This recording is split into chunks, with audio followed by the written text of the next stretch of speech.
Hello everyone, welcome to once again in management culture. In today's video, I will discuss about human resource management. So let's start the video. Human resource management क्या होता है?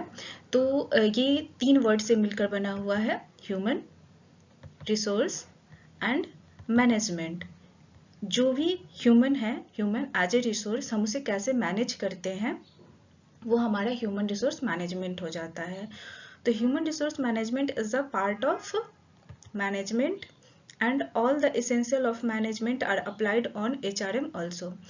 तो human resource management क्या है? Management का एक part है जिसमें इसके जितने भी एसेंशियल होते हैं मैनेजमेंट के रिगार्डिंग, हम इसको सबको इसमें अप्लाई करते हैं। अब हम बात करते हैं ह्यूमन रिसोर्स का कि ह्यूमन रिसोर्स क्या है। It means the people working in the organisation as well as the aspirants eligible to be treated as resource of the organisation.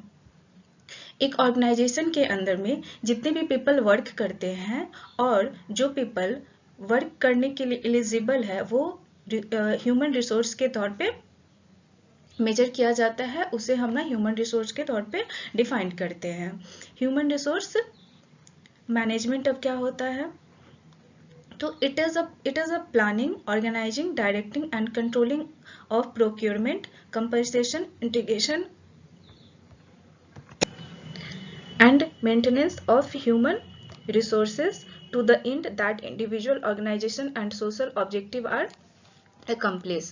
इसमें क्या होता है ना कि हम जो भी हमारे पास ह्यूमन रिसोर्स होते हैं, हमें उसे कैसे प्लान करना है, उसे कहाँ कहाँ पे कैसे उसका प्रोक्योरमेंट करना है, कैसे उसे कंट्रोल करना है, regarding compensation, integration and maintenance, ये सभी ना क्या हो जाता है, इस सब की जहाँ पे हम एक बेटर वे में मैनेजमेंट करते हैं वो हमारा ह्यूमन रिसोर्स मैनेजमेंट हो जाता है। अब हम बात कर रहे हैं objective of HRM। Human resource management का क्या ऑब्जेक्टिव है, आखिर इसकी हम स्टडी क्यों करते हैं? तो first, to help in attaining its goal effectively. अब ऑर्गेनाइजेशन का कोई गोल है कि हमें ना बेटर आउटपुट निकालना है, तो उसके लिए क्या है ना कि हमें हमारे पास जो भी रिसोर्सेस होगा एज ए ह्यूमन, हम उसे ना इफेक्टिव वे में उसके उसके बेटर मैनेजमेंट के थ्रू हम उसे अपने गोल को इफेक्टिवली अचीव कर सकते हैं।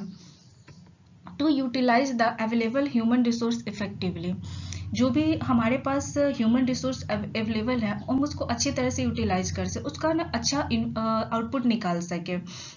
क्योंकि किसी भी ऑर्गेनाइजेशन के लिए ह्यूमन रिसोर्स सबसे ही ना वैल्यूएबल सोर्स होता है, बिकॉज उसी के ऊपर सब चीज़ डिपेंड करता है। अगर हमारा ह्यूमन रिसोर्स सही वे से मैनेज नहीं हो पाएगा, हम उसका अपना बेटर से यूटिलाइज नहीं कर पाएंगे, तो जो ऑर्गेनाइजेशन का गोल है कभी अचीव नहीं हो पाएगा, या कहे बेटर वे में अचीव नहीं हो पाएगा, हमें मैक्सिमम आउटपुट नहीं निकल पाएगा।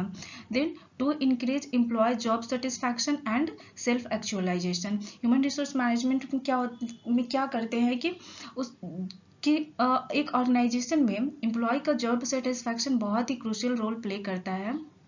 जॉब सेटिस्फैक्शन जितना अच्छा होगा वो ऑर्गेनाइजेशन उतना ही अच्छे से रन करेगा और उतना ही प्रॉफिट जनरेट करेगा।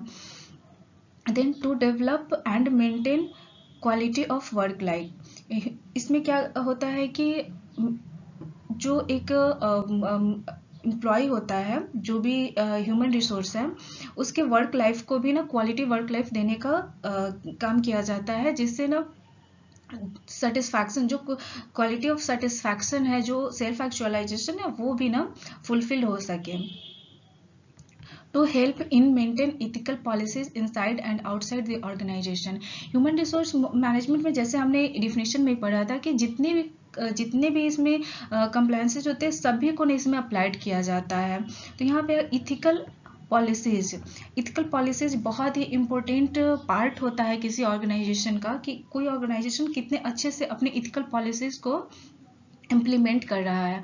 जिस ऑर्गेनाइजेशन का एथिकल पॉलिसी जितना बेटर होगा, उसका ना जो वर्क कल्चर है ना वो काफ़ी अच्छा होगा, वहाँ का जो वर्क इन्वायरमेंट है वो काफ़ी ही ना सेटिस्फैक्ट्री होगा। और अगर ये सेटिस्फैक्ट्री हो रहा है तो क्या होगा कि हमारा जो ह्यूमन रिसोर्स है वो अच्छा आउटपुट दे पाएगा। जो भी उनको वर्क दिया गया हुआ है, जो भी उनकी ड्यूटी है, वो उसको अच्छे से फुलफिल, वो अपनी ड्यूटी को अच्छे से फुलफिल करेंगे। देन अब हम बात कर रहे हैं स्कोप ऑफ HRM। HRM का क्या स्कोप है? तो प्रोक्योरमेंट में control of resources, development and maintenance, ये सब इन चारों की भी जो हम बात करें किसके रिगार्डिंग हो जाएगा? हमारा जो ह्यूमन रिसोर्स है, एज ए ऑर्गेनाइजेशन में जो भी ह्यूमन रिसोर्स वर्क कर रहे हैं उनके रिगार्डिंग में हो जाएगा। तो इसको क्या हम किसी भी अपने रिसोर्स को प्रोक्योर करने के लिए, कंट्रोल करने के लिए, डेवलपमेंट के रिगार्डिंग एंड मेंटेनेंस, इन सभी में हमें ना ह्यूमन रिसोर्स मैनेजमेंट का बहुत ही क्रूशियल रोल होता है। That's all guys. I hope you will enjoy this video. Thank you.